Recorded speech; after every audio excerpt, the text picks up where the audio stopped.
Hello, welcome to Bodhi Prep. My name is Prajesh, and this is a very good question on paragraph summary. This paragraph summary is a part of CAT verbal ability. So, this is a question that we would be solving. I will read the passage first, and then we will go ahead and take a look at all the options. It is not that modern historians of medieval Africa have been ignorant about contacts between Ethiopia and Europe. They just had the power dynamic reversed. The traditional narrative stressed Ethiopia as weak and in trouble in the face of aggression from external forces. So Ethiopia sought military assistance from their fellow Christians to the north. Now, see, whenever you read paragraph, you need to divide them into different blocks of information. Now, this is what it calls the traditional narrative. What is the traditional narrative? The traditional narrative is that Ethiopia sought military assistance from their fellow Christians to the north. And why they sought assistance? Because they were weak. But now you have the real story. What is the real story? The real story is that buried in plain sight in medieval diplomatic texts simply had not yet been put together by modern scholars. Recent research pushes scholars of medieval Europe to imagine a much more richly connected medieval world. At the beginning of the so called age of exploration, there is evidence that the kings of Ethiopia were sponsoring their own missions of diplomacy, faith, and commerce. Now, the point is that whenever you read paragraphs, you will find that lots of things you don't understand.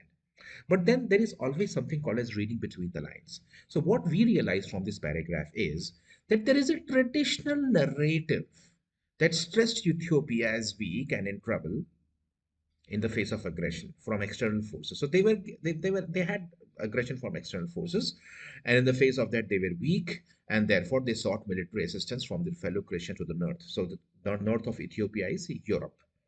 But the real story, buried in plain sight in medieval diplomatic texts, simply had not yet been put together. So basically, the real story was not known to scholars, and recent research pushes the scholars of medieval Europe to imagine a much more richly connected. So there's a different world, and what is that world?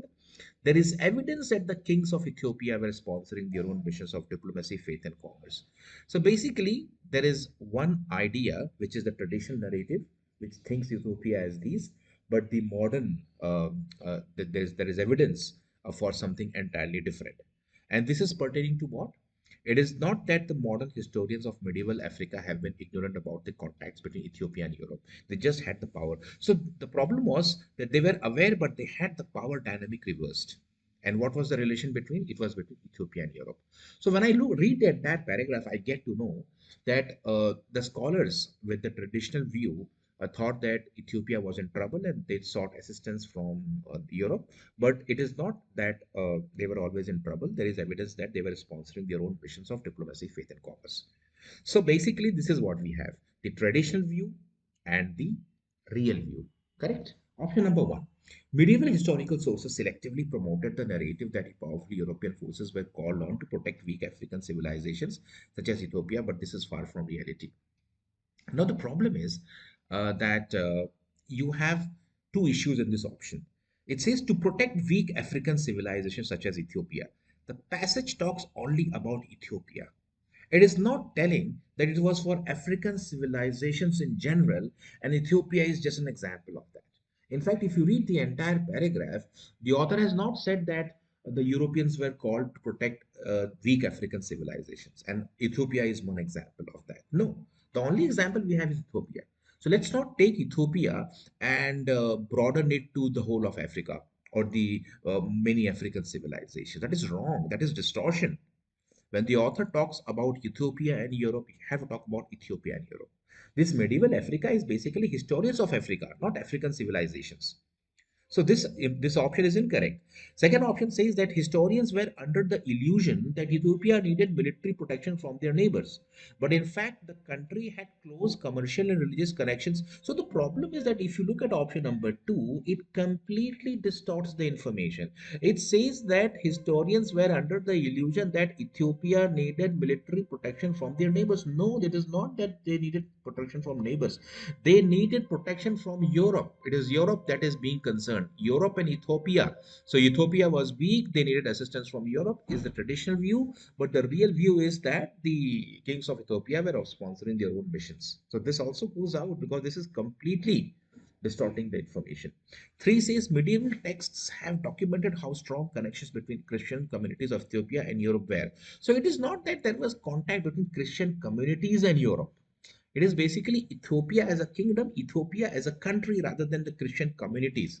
So when you simply talk about Christian communities of Ethiopia, then you are focusing on this. Right. So, of course, Ethiopia might have been a Christian country and the others also might have. But when you say that Christian communities of Ethiopia, and secondly, it is not focusing on the two views. See, the broad message and the summary has to include what? The traditional narrative and the new narrative, that is the recent research. So only option 4 does that. Medieval texts have been cherry-picked to promote a view of Ethiopia as weak and in need of Europe's military help with aggressive neighbors. So the neighbors are aggressive and that's why they needed help. But recent studies reveal it was well. So recent study is what the passage mentions, and medieval texts have been cherry-picked to promote a view. This is the traditional view. So this is the traditional view. This is the new view, the reality.